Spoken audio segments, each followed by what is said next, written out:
দীর্ঘ ২৮ বছর আমি যাদের জন্য কাজ করেছি, যাদেরকে এই হাতে লালন পালন করেছি, তাদের কাছে আমি অযোগ্য একজন মানুষ। একটা মানুষ তো সবসময় সবার কাছে ভালো হতে পারে না। সম্মানিত দর্শক, নায়িকা পপি কেন একজন ব্যর্থ মানুষ, কেনই বা বলছে একটি মানুষ তো সবসময় সবার কাছে ভালো থাকতে পারে না? চলুন শুনে আসি তার জীবনের গল্পটা। আসসালামু আলাইকুম, আমি পপি। দীর্ঘ ২৮ বছর চলচ্চিত্রে কাজ করেছি, অনেক সুনামের সাথে, সম্মানের সাথে। কোটি কোটি দর্শকদের ভালোবাসা পেয়েছি, ইন্ডাস্ট্রির মানুষের ভালোবাসা পেয়েছি। কিন্তু এই মুহূর্তে আমি ক্যামেরার সামনে কথা বলছি একজন ব্যর্থ মানুষ হিসাবে। ব্যর্থ মানুষ বলছি এই কারণে, সবার মন জয় করতে পারলেও দীর্ঘ ২৮ বছর আমি যাদের জন্য কাজ করেছি, যাদেরকে এই হাতে লালন পালন করেছি, তাদের কাছে আমি অযোগ্য একজন মানুষ। তাদের মন মতো চলতে পারিনি, তাদের মনের মতো করে নিয়ন্ত্রিত হতে পারিনি। হয়েছি, একসময় হয়েছি, কিন্তু এখন হতে পারি না। তার করে বলেছি আমি একজন ব্যর্থ মানুষ। একটা মানুষ তো সবসময় সবার কাছে ভালো হতে পারে না, সব সময়ের জন্য ভালো হতে পারে না। আমি যখন ইনকাম করেছি, দু হাতে দিতে পেরেছি, লুটাতে পেরেছি, তখন আমি আমার পরিবারের কাছে অনেক প্রিয় একজন মানুষ ছিলাম। এখন দিতে পারি না হয়তো তাদের প্রয়োজন অনুযায়ী, যার কারণে আমি এখন তাদের কাছে গলার কাটা, শত্রু এবং অপছন্দের একজন মানুষ। দীর্ঘ ২ দিন যাবৎ আমি আসলে দেখলাম যে আমার পরিবার কতটা নিচে নামতে পারে, কতটা হীন পরিচয় দিতে পারে, কত হিংস্র ব্যবহার করতে পারে, কত নোংরা শব্দ ইউজ করতে পারে। সাথে আমার মিডিয়া, তারাও আমার একসময় চলার পথের সঙ্গী হিসাবে কাজ করেছে। মিডিয়ার কাছ থেকে সবসময় আমি সহযোগিতা পেয়েছি, ভালোবাসা পেয়েছি, সাপোর্ট পেয়েছি। কিন্তু আমার পরিবারের কয়েকটা মানুষের মিথ্যা কিছু কথাবার্তা, মিথ্যা অভিনয়, মিথ্যা নাটক, মিথ্যা অভিযোগ বলার সাথে সাথে যে মানুষগুলো আমাকে সব থেকে বেশি চেনার কথা, জানার কথা, সাপোর্ট করার কথা, সেই মানুষগুলো ওই মানুষগুলো আমার পরিবারের মানুষগুলোর কথা অনুযায়ী আমাকে ভুলভাবে আমার দর্শকদের কাছে বলেন, বাংলাদেশের মানুষের কাছে খুব বাজেভাবে উপস্থাপন করেছে। তো এর থেকে দুঃখজনক আর কিছুই হতে পারে না। যাদের জন্য কাজ করেছে আজকে তারা কেউই আমার না। এই জন্য হয়তো আল্লাহ বলে, যার যার জীবন হিজ হিজ হুজ হুজ, কিয়ামতের মাথায় কেউ কাউকে চিনবে না। তো একটা মেন পয়েন্টে আসি। আজকে যে অভিযোগগুলো আমার মা আর বোন করছে, খুব স্ট্রংলি আমি প্রতিবাদ করলাম। এর পুরোটাই মিথ্যে, বানোয়াট, এবং তাদের স্বার্থ উদ্ধার হয়নি বলে আজকে সত্য একটা জিনিসকে অসত্য বলে প্রমাণিত করার চেষ্টা করছে। আমি একজন শিল্পী মানুষ, আমি কি ভূমিদস্যু? আজকে যাদেরকে আমি এই ২ হাতে ছোটবেলার থেকে লালন পালন করেছি, যাদেরকে আমি মানুষ করেছি আমার জীবনের অনেকগুলো সময়, সুন্দর একটা সময়, প্রতিটা মানুষের একটা সুন্দর সময় থাকে নিজের জীবন উপভোগ করার সময়। সেই সময়টা আমি তাদের জন্য ব্যয় করেছি, তাদের পিছনে ব্যয় করেছি, তাদেরকে মানুষ করার জন্য। কারণ আমার বাবা মায়ের সন্তান আমার সন্তান না, কিন্তু তারা তো আমার দায়িত্ব না। তারপরেও আমি আমার ভাই বোনদেরকে নিজের সন্তান হিসেবে লালন পালন করেছি, দায়িত্ব পালন করেছি। নিজের ভবিষ্যৎ, নিজের ভালো লাগা, মন্দ লাগা, অনেক কিছু বাদ দিয়ে দিয়েছি শুধু আমার ভাই বোনকে মানুষ করার জন্য। কিন্তু এখন এসে দেখলাম মানুষ তো হয়নি, হিংস্র কিছু পশু বলবো না, পশুরা তো আসলে খুব কৃতজ্ঞতা থাকে পশুদের মধ্যে, কিন্তু এদের মধ্যে সেই কৃতজ্ঞতা বোধটুকু নেই। আর উপরের দিকে থুতো ফেললে তো নিচের দিকে আসে, তাদের নামে অভিযোগ করব।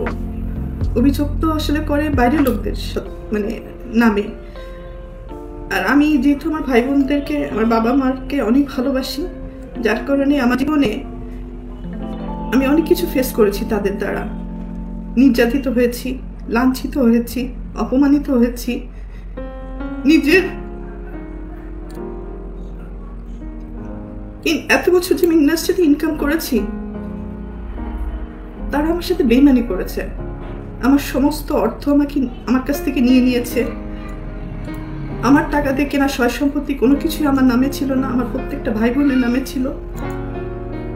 আমার অ্যাকাউন্টগুলো শূন্য ছিল এবং আমার গাড়ি, শুধু আমার দেহটা ছাড়া আমার কোনো কিছুই আমার ছিল না, সব কিছুই তাদের আন্ডারে ছিল। আমিও তাদের আন্ডারে ছিলাম।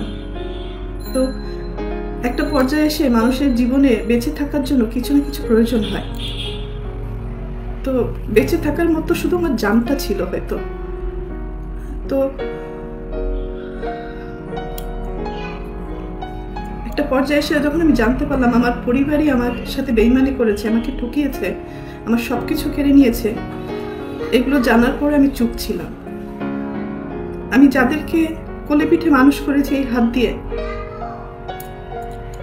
আমি তাদের দ্বারা অনেক বেশি নির্যাতিত হয়েছি। তারা আমাকে ফিজিক্যালি অ্যাসল্ট করেছে, আমার টাকা চুরি করে আমাকে মারা প্ল্যান করেছে, আমাকে খুন করে ফেলার জন্য টাকা দিয়েছে খুনিকে। আমার আপন ভাই এটার সাথে জড়িত, আপন বোন জড়িত। আর একটা সামির নামে একটা ছেলেকে পালক নিয়েছিলেন। তারপরেও আমি অ্যাকসেপ্ট করেছিলাম যে ঠিক আছে, একটা মানুষ তো, একটা বাচ্চাকে লালন পালনের দায়িত্ব নিয়েছিলাম। তো পরবর্তীতে দেখলাম এটা যখন হাতে পায়ে বড় হয়ে গেছে, তখন ওই হাত দিয়েই আবার আমাকে আঘাত করেছে। অনেক সময় এইগুলো কিন্তু আমার মুখের কথা না, এটা সত্য ঘটনা। এটা থানায় জিডি হয়েছে, মামলা হয়েছে এবং তাদেরকে আটক করা হয়েছিল এই ক্রাইম করার জন্য। পরবর্তীতে আমি তাদেরকে মাফ করে দিয়েছি, কারণ আমার ভাই বোন তো, ভুল হইতেই পারে। সন্তান হিসেবে মাফ করে দিয়েছিলাম। পরবর্তীতে দেখি যে এগুলো বাড়তেই আছে। এবং আমার মা তো আসলে অনেক বড় একটা শব্দ, কিন্তু পৃথিবীতে সব মা না। ভালো মাও আছে, খারাপ মাও আছে। দুর্ভাগ্যবশত আমার মাটা হয়তো আমাকে সেই পরিমাণ ভালোবাসতে পারেনি, কারণ আমি আমার মার কাছে, পরিবারের কাছে সবসময় সোনার ডিম পাড়া একটা হাঁস ছিলাম, মানে দুধ দিয়ে একটা গরু ছিলাম, টাকা ছাপানোর মেশিন ছিলাম। সন্তান হিসেবে কখনো ওই ভালোবাসাটা, ওই কেয়ারিংটা পাইনি। তারপরও কোনো অভিযোগ নেই, আগেও ছিল না, এখনো নেই। আর আমি আমার মনকে বুঝ দিয়ে নিয়েছি, আর পাবো না কখনো তাদের কাছ থেকে সেই ভালোবাসাটা।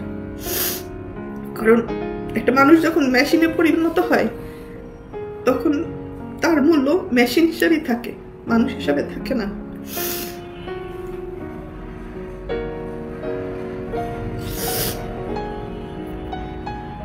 যাই হোক, আমার বাপ মা আমাকে অনেক বড় বিশ্বাসঘাতকতা করেছে। আমার সমস্ত টাকা পয়সা আমার বোনের অ্যাকাউন্টে শিট করেছিল। তো তারপরে আমি কিছু বলিনি। আমার ইন্ডাস্ট্রির কিছু মানুষ আমাকে যারা ভালোবাসে তারা আমাকে সাপোর্ট করেছে। ওই সময় 2007-এর ঘটনা বলছি, মানে একটা টাইমে আমি যে জানতে পারলাম কোনো কিছুই আমার ছিল না। পরে আমাদের ফিল্মের কিছু মুরব্বীরা মিলে এটা সেটেল করে দিয়েছিল যে পপির একে শূন্য হাতে মেয়েটাকে রাস্তায় ফেলে দিলেন। বিশেষ করে আলমগীর ভাইয়ের কথা বলবো, কারণ আলমগীর ভাই আমার কাছে হয়তো আপনাদের কাছে হিরো, কিন্তু আমার কাছে একজন বলবো যে আমার সবচেয়ে বড় ওয়েলিশার ছিলেন বাদল খন্দকার। আরও আছে, আরও অনেক কাছের মানুষ আছে, তারা এই প্রবলেমগুলো ভিতরে ভিতরে জানতেন এবং ওনারা আমাকে অনেক সাপোর্ট করার চেষ্টা করেছেন। আমার বাবা মাকে ডাক দিয়ে বললো যে ওর কিছু জিনিস ওকে ফেরত দেন, কারণ এটা তো একটা মেয়ে, ওর জীবনে বেঁচে থাকার জন্য কিছু না কিছু ফেরত দেন। তো তখন আমার বাবা মা কি কারণে আমার সাথে বেইমানি করেছিল আমি জানি না, হয়তো এরকম ঘটনা অনেক আছে। আমাকে আলমগীর ভাই একবার বলেছিল যে এটা এই সেম ঘটনাটা শাবানা ম্যাডামের সাথে হয়েছে, কারণ আমি না তখন মেন্টালি খুব আপসেট ছিলাম যে আমার বাপ মা ভাই বোন আমার সাথে এরকম করলো, বিশ্বাসঘাতকতা করলো, আমার সাথেই করলো। তখন আলমগীর ভাই আমাকে বলেছিল না, এই ঘটনা এর আগে অনেক মানুষের সাথেই হয়েছে।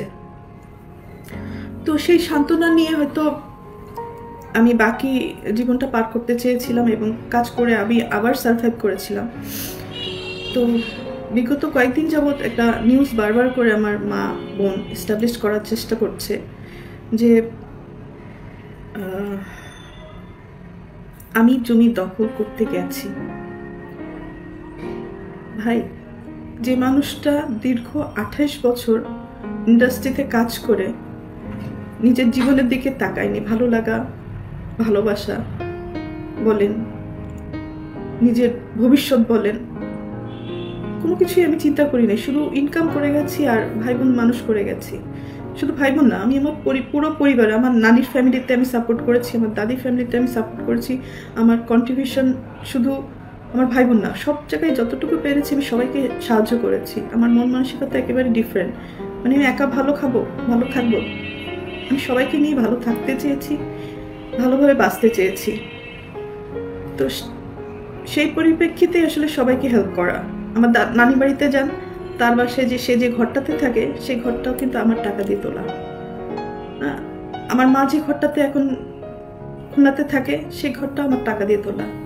যে ভাড়াটে বাড়ির কথা উনি বলছেন সেই ঘরটাও আমার টাকা দিয়ে, আমার কষ্ট অর্জিত টাকা। রোদে পড়েছি, বৃষ্টিতে ভিজেছি, মানুষের অনেক ভালো কথাও শুনেছি, মানুষের অনেক মন্দ কথাও শুনেছি, অনেক ভালো গালিও দিয়েছে, আবার ভালো কথাও বলেছে, সম্মানও পেয়েছি, দুর্নামও পেয়েছি। তো বন্ধুরা, ঘটনাটা শুনে আপনাদের কি মনে হচ্ছে অবশ্যই কমেন্ট করে জানাবেন। আর পপির জীবনের ঘটে যাওয়া এই ঘটনাগুলি আসলেই হৃদয় বিদারক এবং দুঃখজনক। তাই আমি সকলকে জানাতে চাই, এই ঘটনার মাধ্যমে মানুষ যখন অমানুষ হয়ে যায় তখন আপন আত্মীয় স্বজনকেও ভুলে যায়। প্রিয় বন্ধুরা, ধন্যবাদ সকলকে, ভালো থাকবেন, সুস্থ থাকবেন, আল্লাহ হাফেজ।